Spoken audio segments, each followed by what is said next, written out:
नमस्कार. Food queen मेघामध्ये आज आपण मकर संक्रांत विशेष तिळाची वडी बनवणार आहोत. या ठिकाणी आपण तीळ आणि शेंगदाण्याचा वापर केलेला आहे. ही वडी गूळ किंवा साखर याचा वापर करून बनवली जाते. आज आपण साखरेच्या पाकापासून ही वडी बनवणार आहोत. वडी बनवताना एक थेंब सुद्धा पाण्याचा वापर करायचा नाही. अगदी झटपट वडी तयार होते. चला तर मग आपण बनवायला सुरुवात करूयात. सगळ्यात पहिले तीळ भाजून घ्यायचे. तीळ हे मंद आचेवर थोडासा कलर चेंज होईपर्यंत भाजून घ्यायचे. तीळ भाजून झाले की लगेच शेंगदाणे सुद्धा छान खरपूस भाजून घ्यायचे.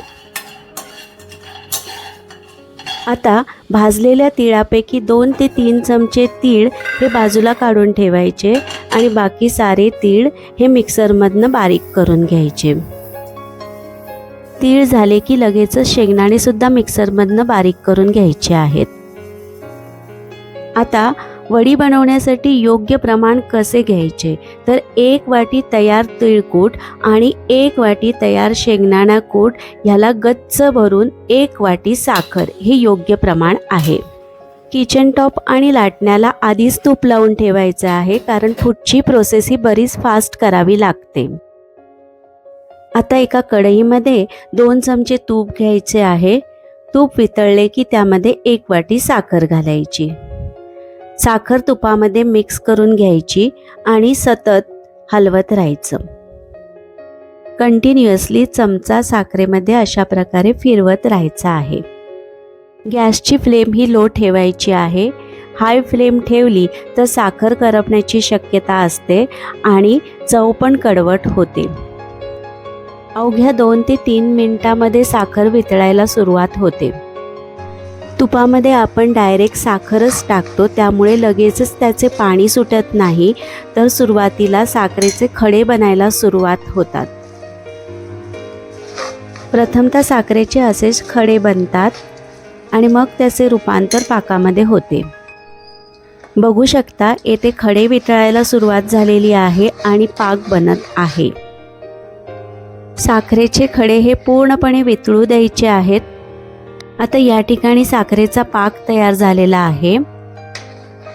लगेचच यामध्ये तिळकूट 1 वाटी, शेंगदाणा कूट 1 वाटी टाकून पाकामध्ये मिक्स करून घ्यायचं आहे. ही प्रोसेस खूप फास्ट करून घ्यायची आहे, कारण लवकर नाही केलं तर मिश्रण कढईमध्ये कडक होऊ शकतं. या ठिकाणी शेंगदाण्याच्या कुटामध्येच 1 चमचा वेलची पावडर टाकून घेतली होती. तुम्हाला साखरेचा पाक तयार झाला आहे का हे जर काही चेक करायचं असेल तर एका वाटीमध्ये पाणी घेऊन त्यात थोडा पाक टाकून त्याची घट्ट गोळी तयार होईल, म्हणजे समजा की पाक तयार झालेला आहे. तिळकूट आणि शेंगदाणा कूट साखरेमध्ये व्यवस्थित मिक्स झालेले आहे. आता हे मिश्रण तूप लावलेल्या किचन टॉपवर टाकून घ्यायचे आहे. ही प्रोसेस थोडी फास्ट करावी. एका वाटीला तूप लावून किंवा एका जाडसर प्लास्टिक पिशवीने थोडं थोडं थापून घ्यायचं आहे. हे बघा, अशा पद्धतीनं प्लास्टिक पिशवीनं थोडंसं थापून त्याला शेप द्यायचा आहे. लक्षात ठेवा, प्लास्टिक वापरले तर पटापटा ही प्रोसेस केली पाहिजे. जास्त वेळ प्लास्टिक मिश्रणावर ठेवू नये, नाहीतर वितळण्याची शक्यता असते. अशा पद्धतीने थोडासा शेप दिला की मग त्यावर जे आपण ठेवलेले 2 चमचे तीळ टाकून घ्यायचे आहेत आणि लाटण्याने लाटून घ्यायचं. जेवढी पातळ वडी हवी आहे तेवढी पातळ हे मिश्रण आपल्याला लाटता येतं. लक्षात ठेवा, गरम असतानाच मिश्रण हे पटापटा लाटून घ्यायचं आहे, नाहीतर वडी ही जाडच राहते.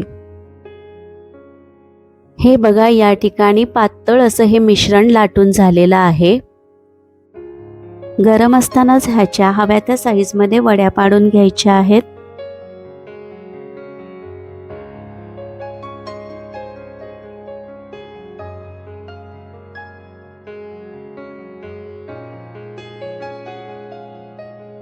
तुम्हाला जर काही कुरकुरीत वड्या आवडत असतील तर ही वडी नक्की ट्राय करा.